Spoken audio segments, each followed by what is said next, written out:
আপনি অনেক সুখে আছেন, কাউকে বলতে যাবেন না। আপনি ভালো একটা ফ্ল্যাটে থাকতেছেন, ভালো খাচ্ছেন পড়ছেন, কাউকে বলতে যাবেন না, কারণ মানুষের বদনজর খুবই ভয়ঙ্কর, জীবনটাকে ধ্বংস করে দেয়। আসসালামু আলাইকুম, সবাই কেমন আছেন? আশা করি ভালো আছেন। আমিও ভালো আছি। প্রতিদিনের মতন একটা নতুন ভিডিও নিয়ে আপনাদের সাথে হাজির হলাম। তো আপনাদের ভাইয়া বলতেছে আজকে ইফতারিতে মুরগির মাংস আর খিচুড়ি খাবে।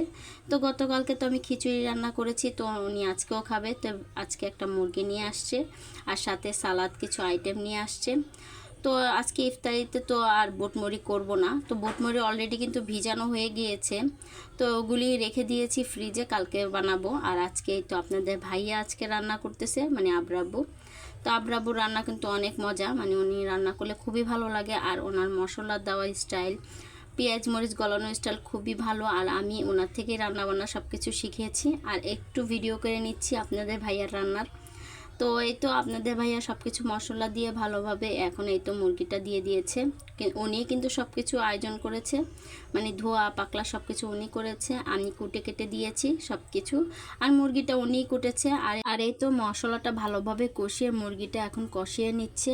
আর ওনার কষানোর স্টাইল কিন্তু খুবই অন্যরকম, কারণ উনি খুবই অল্প ধীরে সুস্থে রান্নাবান্না করে, খুবই অল্প আঁচে রান্নাবান্না করে। তো এই তো এখন মুরগিটা ভালোভাবে কষিয়ে নিয়েছে। আমি একটু বাইরে গিয়েছিলাম, আয়সা দেখি উনি পানি দিয়ে দিয়েছে মুরগিতে।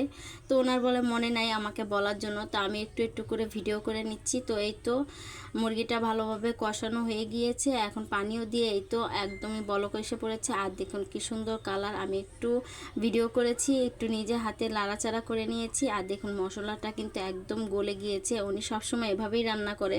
আব্রাব্বু হাতের রান্না কিন্তু অনেকটাই মজা, আর খেতে কিন্তু অসাধারণ ভালোই লাগে। মুরগির মাংস, গরুর মাংস, যে কোনো সবজি উনি অনেক মজা করেই রান্না করে। আর আজকে আমাদের খিচুড়ি রান্না করবে আমার ছোট বোন। তো এই তো খিচুড়ির জন্য এখন সব কিছু বসিয়ে দিয়েছে। প্রথমেই আপনাদের দেখিয়েছিলাম যে ঘিটা তো আমার হাজব্যান্ড নিয়ে আসছে, বলছে আজকে ঘি দিয়েই মানে খিচুড়ি খাবে। তো এর জন্য আমার ছোট বোনকে বলেছি আজকে তোরা রান, আমি আজকে দেখি আর ভিডিও করি। আর এই তো আমি একটু ভিডিও করে নিচ্ছি, সাথে কিন্তু নাড়াচাড়াও করেছি আমি। তো আমার ছোট বোনই কিন্তু রান্নাবান্না সব কিছু আয়োজন করেছে। আর ও কিন্তু এই তো ঘিয়ের ভিতরে সব কিছু মশলাপাতি দিয়েছিল, আর পেঁয়াজটাও ভাজা ভাজা করে নিয়েছে। আয়সা দেখি আমার ছোট বোন এই তো চাল দিয়ে দিয়েছে, মানে মশলাটা ভালোভাবে কষিয়ে। যেহেতু মানে ইফতারের টাইমটা বেশি নাই, তো ও তাড়াতাড়ি করতেছে। আর আমি তো বাচ্চা নিয়ে ব্যস্ত আজকে, যেহেতু আমি রান্নাবান্না করিনি, তো আজকে মানে রান্নাঘরে আসাটা একটু কম পড়তেছে। তো যাই হোক, এই তো আমার ছোটো বোন চালটা দিয়ে এখন এই তো লবণ দিয়ে ভালোভাবে কষিয়ে নিচ্ছে। তো আগেভাগেই পানি দিয়ে দিয়েছে, আমাকে বলতেছে আপু আমি পানি দিয়ে দিয়েছি। আমাকে ঠিক আছে, সমস্যা নেই। তো এখন ঘিটাও দিয়ে দিবে লাস্টমেশে। প্রথমে ঘি দিয়েছে, এখনও ঘি দিয়ে দিবে। তো আব্রাব্বু যেহেতু ঘি দিয়ে খেতে চেয়েছে, তো এই জন্য ঘি দিলাম।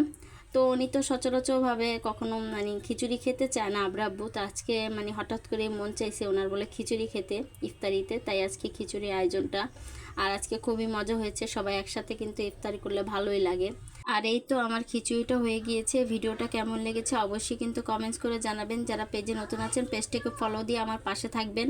আর এই তো আমাদের ছোটোখাটো আজকে ইফতারের আয়োজন, এই যে ডিম ছিল, সাথে এই যে আলু চপ বেগুনি গতকালকে ছিল, তো ওগুলি গরম করে নিয়েছি। আর এই তো মাংসের তরকারি, সাথে ভর্তা ছিল, সালাদ ছিল আর ট্যাং ছিল। যাই হোক, ভিডিওটা এ পর্যন্ত। সবাইকে অসংখ্য ধন্যবাদ।